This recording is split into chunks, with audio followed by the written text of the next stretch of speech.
You spend so much of your life trying to get the approval of people that you'll never meet or talk to in your entire life. You're trying to get likes and comments and whatever, all that external little pings of validation.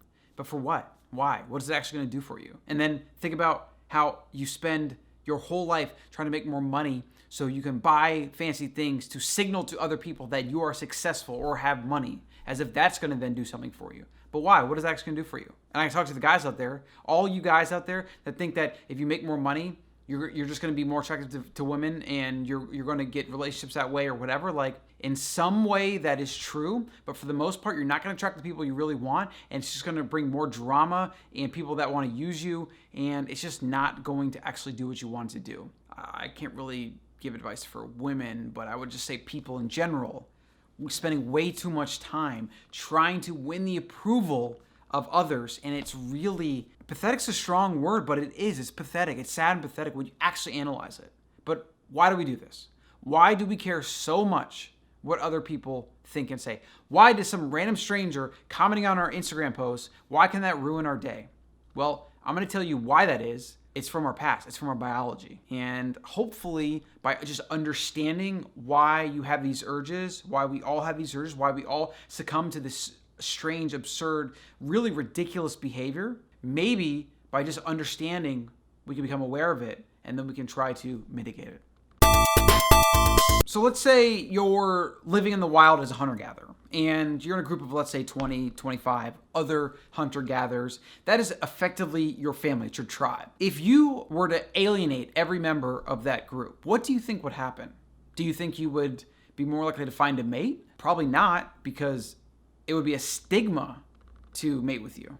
And everyone would know about it. I mean, after all, it's 25 people and everyone gossips, right? Humans gossip, it's part of our nature. Do you think you'd be more likely to get more access to food? Let's say, the big hunter comes home with the big catch and is now ready to share it with the tribe. Well, it would be more socially acceptable to give you less food because you were less liked by the cumulative community, by everyone. Fundamentally, this is why we all seek status, because it increases the likelihood that we'll have access to mates and resources. It's built into our DNA. It's never going to go away. But we should understand it so we could try to prevent it. Because back then it made sense. You want to get along with people. You want to even think like them, right? That's why we succumb to groupthink as humans, because when our small band of tribe or our people, our family went out to hunt, if we weren't on the same page, if we didn't vehemently believe and be able to trust each other and listen to each other and not have discontent, someone could get killed. We could all get killed. Like, we're hunting dangerous game. Like, we got to be on the same page. We also have to share, and we have to trust that you're going to share with us when we share with you. That's why you have a strong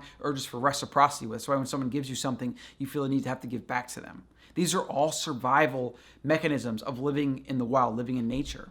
It's how humans were able to move to the top of the food chain and completely dominate the rest of the food chain and take control of their environment. And now we have what we have: cars, trains, automobiles, and iPhones. But these primal instincts and urges that kept us surviving as small bands of humans in the wild, now in society where there's millions of humans and billions of humans, and we can literally have people comment on our stuff and see our stuff, and we can seek validation, like it throws a wrench in our biology. It throws a wrench in our brain chemistry, all these different things, whether it's having food available to eat every day, all day, whether it's having access to social media, having access to pornography. Our environment is literally killing us. And I don't want to go too off tangent.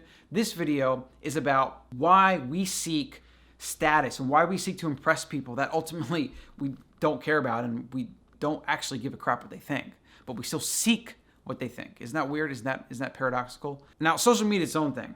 And social media is very, very toxic and very damaging and very dangerous. Even though I am on social kind of for business, I probably wouldn't be if I didn't have to be.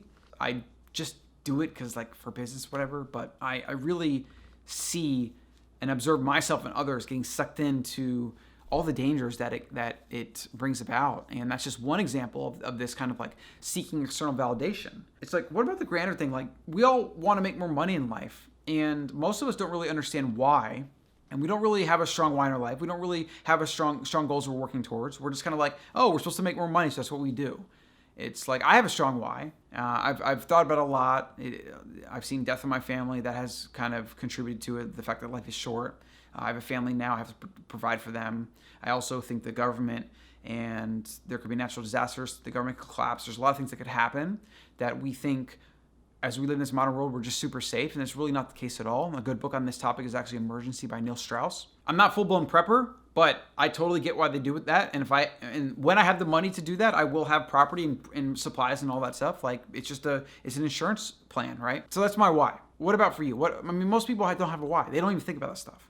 They just make more money so they can buy more stuff to hopefully impress more people, so they can then feel good about themselves, hopefully, get access to mates or access to new opportunities or whatever. And there are some merits to these things. But generally, if you're seeking to have a life of abundance by buying things and showing off your status, you're going to fail. Like, it doesn't work that way.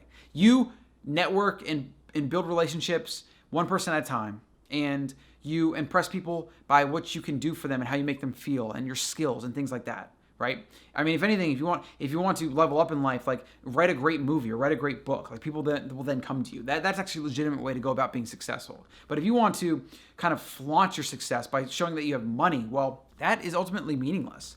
And you'll attract the people that you don't want around you. You'll attract the users and the abusers, and they'll come and they'll suck you dry. And they'll lie to you and steal from you and cheat and do all these things. And then you'll be stuck with this money or these things or these toys or whatever, thinking like, well, what's the point of all this? I know that's like kind of a specific thing, maybe for those of you that end up having money, or those of you that are really doggedly pursuing it, because not everybody is. But I would say being aware of your why, and being aware of like seeking external validation, and being aware of like, why do you want that promotion? Because you want to feel good that you can boss people around? Like, is that your actual motivation? Why do you want more money? Why do you want to make $1 million? Is it to, show those kids in high school that you're enough, right? Or to that girl that dumped you or whatever? Those are unhealthy reasons why you would pursue anything in life. And they tend to be fleeting. Like, even the people that can make that kind of money and that are successful by just like using their demons as fuel, they end up unhappy and eventually not really successful at life. You see a lot of cases of this. So I don't really have a huge point here. There's a lot of points and there's a lot of things to unpack in this topic. I want you to spend some time thinking about it for yourself. My biggest advice and the biggest kind of takeaway from this video would be to catch yourself doing things to impress people that you don't actually care about. And if you find yourself caring about what strangers think and your goal is to impress strangers, then you need to really bring it in and evaluate your life and start focusing on the people around you, the friends and the family, and the people that actually matter.